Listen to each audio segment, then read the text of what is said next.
The stakes have been raised for Dunedin developers. Maps showing the city's most at-risk areas are included in the council's new plan.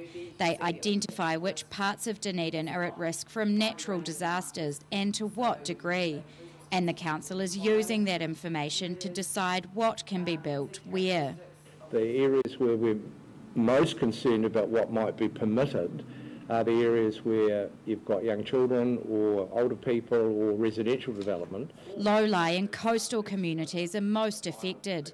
New development will not be permitted in the highest risk areas, and proposed construction in other places will warrant consent. In the moderate, you require resource consent.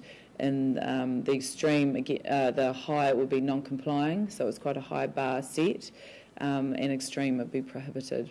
With the extreme, there are a very small number of residential properties covered. Existing properties are not affected.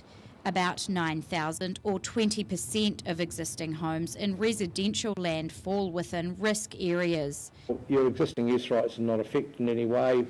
There may be issues depending on where you are and what you plan about the future, but we've got to work our way through that.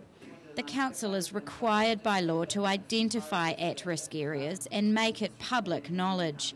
Benson Pope says it's the council's responsibility to make sure unsafe development is not allowed to proceed. People will run very quickly to their local authority if they think they've been given a consent for something that shouldn't have been given.